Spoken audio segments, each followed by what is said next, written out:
కన్నబిడ్డల్లా చూసుకుంటాం. పేదలను నిలబెట్టాలన్నదే మా ఉద్దేశం, పడగొట్టాలన్నది కాదు. మంత్రి శ్రీధర్ బాబు డబుల్ బెడ్రూమ్ ఇళ్లతో పాటు ఉపాధి కల్పిస్తాం. ఎస్హెచ్జి ద్వారా సెల్ఫ్ హెల్ప్ గ్రూప్ ద్వారా వడ్డీ లేని రుణాలు ఇప్పిస్తాం. హైడ్రా విషయంలో ఎవరైనా ఒక్కటే, సీఎం అన్నకు నోటీసులు ఇచ్చినాం. హైడ్రా మూసి ప్రక్షాళనపై హెల్ప్ డెస్క్లు ఏర్పాటు చేస్తాం. అరాచక శక్తులను బీఆర్ఎస్ ప్రోత్సహిస్తున్నది, డబ్బులు ఇచ్చినాం, సీఎం సర్కారుకు వ్యతిరేకంగా మాట్లాడిస్తున్నదని ఫైర్. సో హైడ్రా విషయంలో మనం మొన్ననే అనుకున్నాం, మన చిత్రగుప్తు ద్వారా వాళ్ళు అన్నది ఏమయ్యా అని అనగానే పేపర్లో వచ్చింది. సో మాదేమయ్యా అని అడిగినాం. సో ఒక్కటే కోరుకుంటున్నాం, హైడ్రా విషయంలో ఏదైనా కూడా కొన్ని విధి విధానాలు తయారు చేస్తే బాగుంటుంది.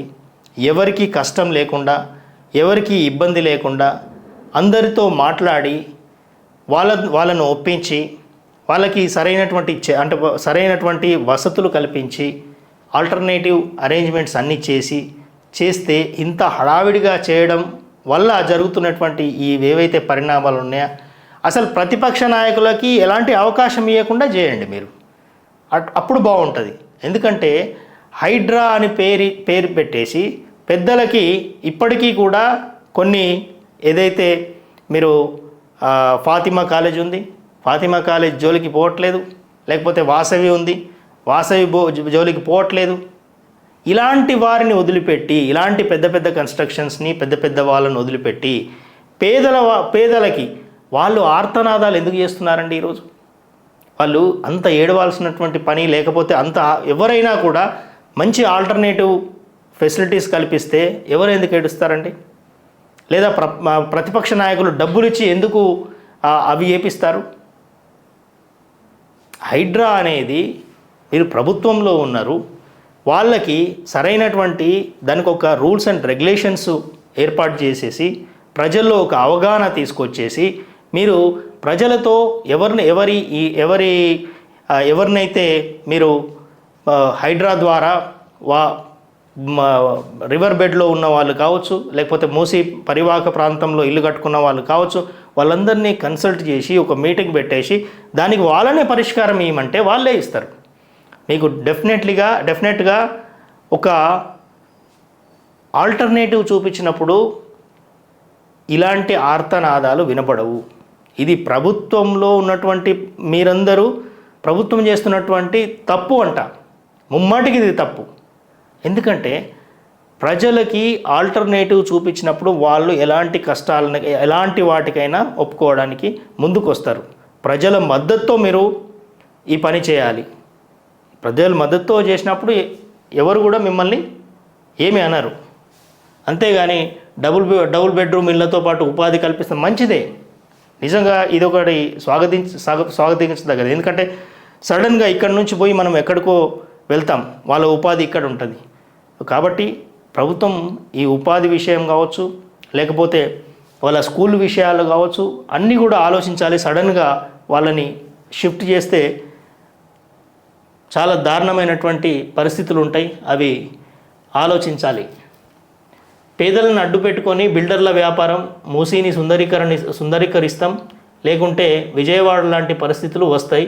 బట్టి హైదరాబాద్ అంటేనే రాక్స్, లేక్స్, పార్క్స్, నేడు అవి కనుమరుగవుతున్నాయి.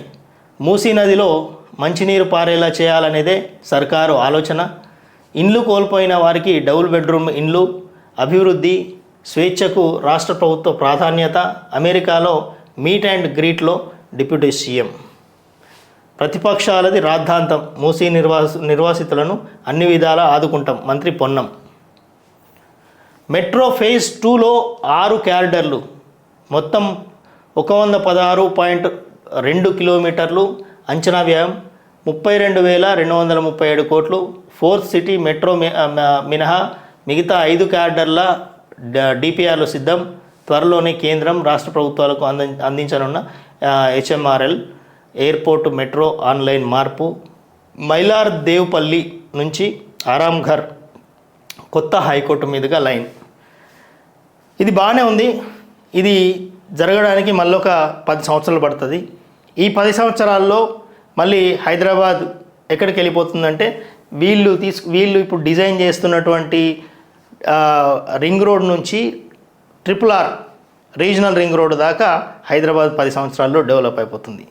ఈ రీజనల్ రింగ్ రోడ్ వరకు ఏదైతే ఇవి మెట్రో ఇప్పుడే మనకి ఈ డిజైన్ చేస్తే, ఇప్పుడే ప్లాన్ చేస్తే అద్భుతంగా ఉంటుంది. లేదు అంటే మళ్ళీ ఇదే మనకి ట్రాఫిక్ వ్యవస్థ, లేకపోతే వచ్చే 10 సంవత్సరాలు ఈ వర్కులు నడుస్తూనే ఉంటాయి. మనకేమనిపిస్తుంది అంటే, ఎప్పుడు మేము అనుకునే వాళ్ళం, ఈ అభివృద్ధి పేరుతోని మేము మా జీవితాంతం మా లైఫ్లో ఈ అభివృద్ధి పేరుతోని రోడ్లు వేసుడు తవ్వుడు ఎప్పుడు కూడా ఒక అద్భుతమైనటువంటి రోడ్ని ఎంజాయ్ చేసినటువంటి దాఖలా లేదు. లేకపోతే హైదరాబాదు అద్భుతమైనటువంటి రోడ్లు ఉన్నటువంటి హైదరాబాద్ను ఎంజాయ్ చేసిన దాఖలా లేదు. ఎప్పుడు రోడ్లు వేసుడు తవ్వుడు, లేకపోతే ఒకసారి రోడ్లు అంటారు, ఒకసారి టెలిఫోన్ లైన్లు అంటారు, ఒకసారి డ్రైనేజ్ అంటారు, లేదంటే ఒకసారి ఫ్లైఓవర్లు అంటారు. ఇవన్నిటి పేరుతోని అభివృద్ధి అనే పేరుతోని లైఫ్ ఎంజాయ్ చేసిందే లేదు అంటాం. కాబట్టి ఈరోజు మెట్రో రైల్ వచ్చేటువంటి 20 సంవత్సరాలు 30 సంవత్సరాలు దృష్టిలో పెట్టుకొని ఈ హైదరాబాద్ నుంచి హైదరాబాద్కు దగ్గరలో ఉన్నటువంటి హైదరాబాద్కి ఎవ్రీ 100 కిలోమీటర్స్ రేడియస్లో ఏదైతే పట్టణాలు ఉన్నాయో, లేకపోతే డిస్ట్రిక్ట్స్ ఉన్నాయో, ఆ డిస్ట్రిక్ట్స్ వరకు మనకి ఆల్రెడీ రోడ్ ఉంది, రైల్వే ఉంది, రోడ్ ఉంది. హైవేలో మధ్యలో దీన్ని వేసుకుంటూ పోతే ఇంకా చాలా బాగుంటుంది. లేదంటే రైల్వే కూడా ఉంది. ఈ పట్టణాలకి హైదరాబాద్ మీద ట్రాఫిక్ సమస్య తగ్గుతుంది. హైదరాబాద్ మీద డిపెండ్ అయ్యేటువంటి పాపులేషన్ తగ్గుతుంది. ఎప్పుడైతే మనం ఇండస్ట్రీస్ అన్నీ కూడా సెకండ్ టౌన్స్కి వెళ్తాయో, లేకపోతే జిల్లాలకు వెళ్తాయో, అక్కడ ఇండస్ట్రీస్ ఎక్కువ అయిపోతాయి. సో హైదరాబాద్ మీద డిపెండ్ అయ్యేటువంటి ఈ పాపులేషన్ తగ్గిన తర్వాత అక్కడ అన్ని ఫెసిలిటీస్, స్కూల్స్ కావచ్చు, ఈరోజు హాస్పిటల్స్ కావచ్చు, ఇవన్నిటిని కూడా అక్కడ ఏర్పాటు చేస్తే అక్కడ వస్తాయి కూడా.